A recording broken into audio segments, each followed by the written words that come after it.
જય શ્રી કૃષ્ણ મિત્રો, હું છું દીપ્તિ. દીપ્તિઝ રસોઈ ગુજરાતીમાં આપ સૌનું સ્વાગત છે.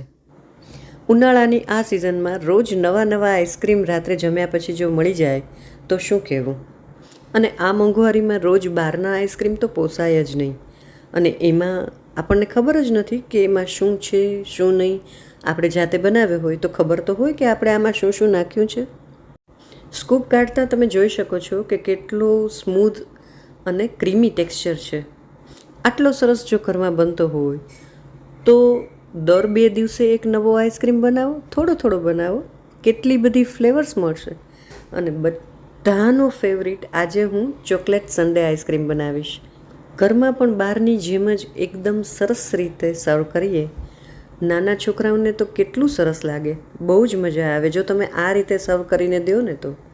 અને છોકરાઓને જ શું, ક્યારેક આપણને પણ બહુ જ સારું લાગે. આપણને પણ આપણે ક્યારેક ટ્રીટ દેવી જ જોઈએ. બહાર આપણને આટલું સરસ રીતે સજાવીને સર્વ કરે છે એટલે તો આપણને ગમે છે. ઉનાળાની આટલી ગરમીમાં રાત્રે થોડોક આઈસ્ક્રીમ રોજ ખાઈએ તો ખરેખર બહુ મજા આવે. અને કોઈ ગેસ્ટ આવે ને ત્યારે ઘરનો બનાવેલો આઈસ્ક્રીમ પીરસો ને તો તમારી પણ વાહ થવાની જ.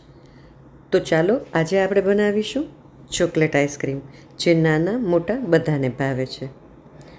તો એના માટે મેં અહીંયા શ્રીખંડ ક્રીમ લઈ લીધું છે. એને વ્હીપ કરવાનું છે એકદમ. બહુ જ ઓછી સામગ્રીથી આઈસ્ક્રીમ રેડી થઈ જાય છે. બેઝ તો મેં તમને શીખડાવી જ દીધો છે. વ્હીપ ક્રીમ લેવાનું અને કન્ડેન્સ્ડ મિલ્ક લેવાનું. બસ આ 2 વસ્તુ જો તમારી પાસે હોય તો સિમ્પલ વેનીલા ફ્લેવરનો આઈસ્ક્રીમ તો રેડી થઈ જ જશે. હા, વેનીલા એસેન્સ નાખવાનું હોય. બીજી બધી વસ્તુઓ ઓપ્શનલ છે. થોડી ઘરમાં રાખો તો તમને જુદી ફ્લેવરના આઈસ્ક્રીમ ઘરમાં જ ખાવા મળે. અને બધાના ઘરમાં થોડા ફ્રૂટ્સ, નટ્સ અને થોડી ફ્લેવર ચોકલેટ છે એ બધું રાખો. થોડું તો પડ્યું જ હોય તો તમને જુદી ફ્લેવર્સના આઈસ્ક્રીમ મળશે. તો હવે મેં અહીંયા 1 ટેબલ સ્પૂન કોકો પાવડર લઈ લીધો છે.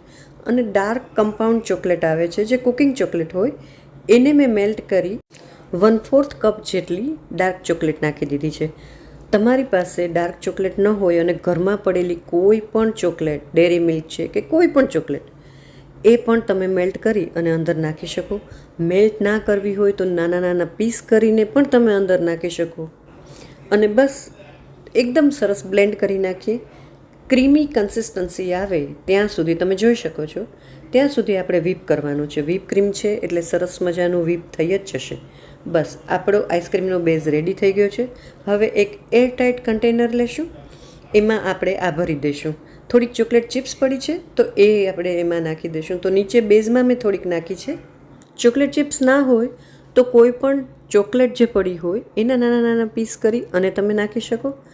થોડું આઈસ્ક્રીમનો બેઝ નાખશું, પાછી થોડીક ચોકલેટ ચિપ્સ નાખશું અને એની ઉપર પાછું એક લેયર કરશું. ખાવા ટાણે ચોકલેટના નાના પીસ આવશે ને તો છોકરાઓને, મોટાને, બધાને બહુ મજા આવશે. એટલે હોય તો જરૂરથી નાખજો. બાકી ચોકલેટ આઈસ્ક્રીમ તો રેડી જ છે. બંને લેયર થઈ જાય એટલે ઉપરથી પાછી થોડીક ચોકલેટ ચિપ્સ ભભરાવીશ. અને મારી પાસે અહીં ચોકલેટ સોસ પણ છે તો એ પણ થોડોક હું ડીઝલ કરીશ. જે લોકોને ચોકલેટ ભાવતી હશે ને એને માટે આ આઈસ્ક્રીમ હેવન છે. ચોકલેટ સોસને આમ થોડું ઉપરથી ડીઝલ કરી અને એક ટૂથપીકની મદદથી થોડીક ડિઝાઇન બનાવશું.